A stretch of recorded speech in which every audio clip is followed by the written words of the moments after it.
yang punya andil di dalam terbunuhnya seorang muslim, walaupun bentuk andilnya dengan setengah kata, maka orang yang punya andil dengan setengah kata itu besok hari kiamat menghadap kepada Allah Ta'ala, di jidatnya tertulis ayis min rahmatillah. Orang ini gak ada harapan baginya dari rahmat Allah Subhanahu wa Ta'ala. Termasuk tuh bentuk andilnya itu, dia komentar, mampus, rasain, syukurin, emang pantes. Apalagi kalau melihat muslim, oh ini beda mazhab sama kita, ini beda aliran, ini beda akidah. Dia dan kita sama-sama punya la ilaha illallah.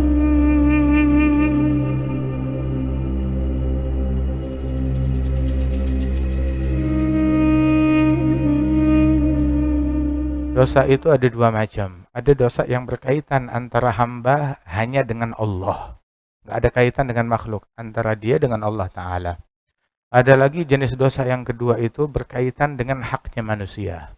Haknya manusia banyak, ada hartanya orang, bisa juga kehormatan orang lain, ataupun juga darahnya orang lain. Itu adalah hal yang paling fatal, yang paling berbahaya.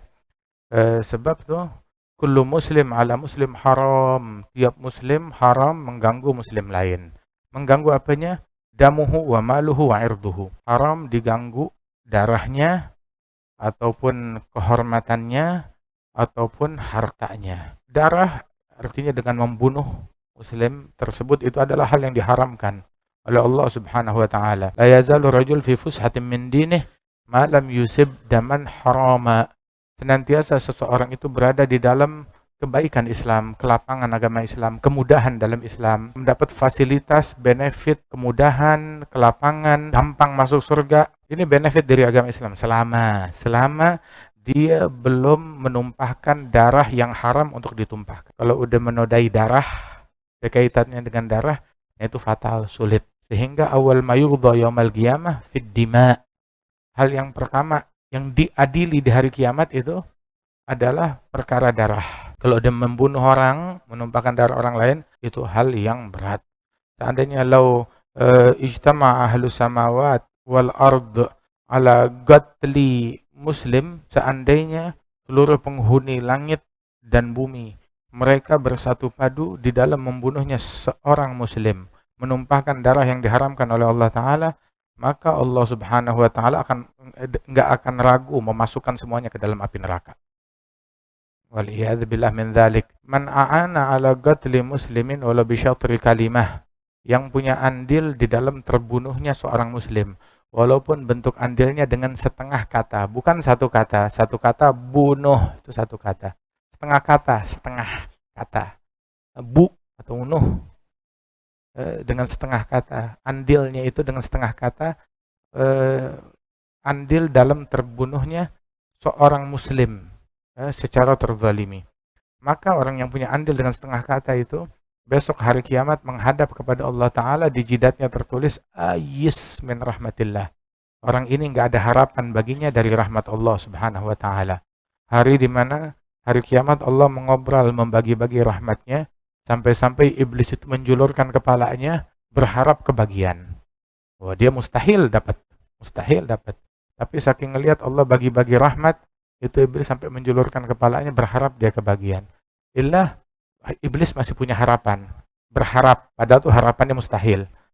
Namun orang yang punya andil terhadap terbunuhnya seorang muslim secara terzalimi, walaupun bentuknya itu dengan kata-kata, bukan satu kata, setengah kata, maka dia berhadap kepada Allah hari kiamat udah nggak ada harapan. Jangan berharap dari rahmat Allah. Udah tertulis di stempel di jidatnya, nggak ada harapan baginya. Na'udzubillahi min dzalik. Termasuk tuh bentuk andilnya itu, satu muslim terbunuh di bagian barat atau di bagian timur, terus dia komentar, mampus, rasain, syukurin, emang pantes. Dan ini ditujukan kalimat ini kepada seorang muslim. Nah, itu berapa kalimat, berapa kata?